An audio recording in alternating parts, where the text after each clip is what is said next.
கர்த்தராகிய இயேசு கிறிஸ்து நாமத்தில் உங்கள் அனைவருக்கும் வாழ்த்துக்கள். நல்லவரே, வல்லவரே, ஆராதனை ஆராதனை. வல்ல செயல்கள் நினைத்து நினைத்து உள்ளமே பொங்குதையா.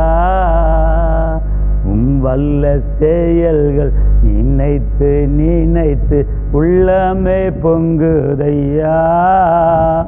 நல்லவரே, நன்மை செய்தவரே, நன்றி நன்றி ஐயா.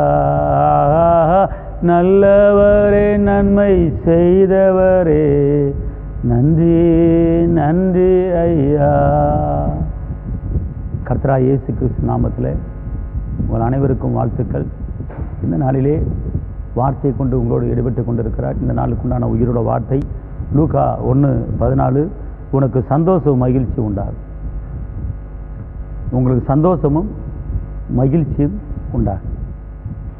துக்கம் உண்டாகாது, வேதனை உண்டாகாது, கஷ்டம் உண்டாகாது, கவலை உண்டாகாது, நெருக்கம் உண்டாகாது, சஞ்சலம் உண்டாகாது, தவிப்பு உண்டாகாது, பாடு உண்டாகாது, நிந்தை உண்டாகாது, அவமானம் உண்டாகாது. மாறாக சந்தோஷமும் மகிழ்ச்சியும் உனக்கு நான் தருவேன். இந்த நாள் சந்தோஷமாக இருக்க வேண்டிய நாள், இந்த நாள் மகிழ்ச்சியாக இருக்க வேண்டிய நாள். காரணம், நீங்கள் மகிழ்ச்சியாக இருந்தால் போதும், உங்கள் உடம்புல பலவீனமே வராது. காரணம், மன மகிழ்ச்சி நல்ல ஔஷதம். அன்பார்ந்தவர்களே, நீங்கள் மட்டும் எப்போ பார்த்தாலும் சந்தோஷமாக சிரிச்சுக்கிட்டே உள்ளத்துக்குள்ளே கவலை வரவிடாமல் இருந்தீங்கன்னு வச்சுக்கொள்ளுங்களேன், உங்களுக்கு எந்த பிரச்சனையும் வராது. இடுப்பு வலி, முட்டு வலி, தலைவலி, கை வலி, கால் வலி, எலும்பு தெரிஞ்சு போச்சு, ஒரு கட்ட பஞ்சாயத்து வராது. எல்லாவற்றிலும் கர்த்தர் உங்களுக்கு துணை நின்று உங்களை கரம்பிடித்து நடத்துவார். உங்களை ஒருபோது வெட்கப்படுத்த விட மாட்டார். உங்களை தலை நிமிர பண்ணுவார். அல்லேலூயா. அதனால் பயப்படாதிருங்கள். கர்த்தர் உங்களுக்கு கொண்டு பெரிய காரியங்களை செய்வார். இதுவரை நடத்தின எபினேசர் இனிமேல் நடத்த போகிறாரு. உற்சாகமாக இருங்க. கர்த்தர் இன்றைக்கி சொல்கிற வார்த்தையை சந்தோஷமும் மகிழ்ச்சியும் உண்டாகும். அப்படின்னா சந்தோஷ மகிழ்ச்சி எப்படி உண்டாகும்? ஒரு வராத காரியம் வந்துட்டால் சந்தோஷம், ஒரு கிடைக்காத காரியம் கிடைச்சதா சந்தோஷம், எதிர்பார்த்த காரியம் கையில் வந்துருச்சுன்னா சந்தோஷம். அதனால் இன்றைக்கி நீங்கள் எதிர்பார்த்த காரியம், நீங்கள் நினச்சிக்கிட்ட காரியம் உங்களை தேடி வரப்போது. ஃபஸ்ட்டு சந்தோஷமாக இருங்க, மகிழ்ச்சியாக இருங்க.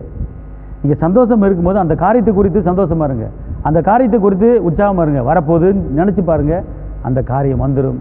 உங்களுக்கு அவர் சொன்ன வார்த்தை நிறைவேறும். நான் உங்களுக்காக ஜெபிக்கிறேன்.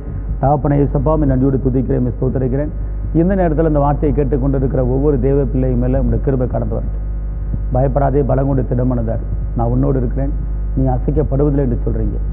இந்த நாட்களில் இந்த வார்த்தையை கேட்குற ஒவ்வொரு தேவ பிள்ளையும் மேலே எல்லா பயத்தின் ஆவிகள் வெளியேறுவதாக, மீண்டும் பயப்படுவதற்கு அடிமைத்தனத்தின் ஆவியை பெறல. அப்பா பிதாவிற்கு கூப்பிடப்படுகிற புத்திர சுவீகரத்தின் ஆவியை கொடுத்துருக்கிறீங்க.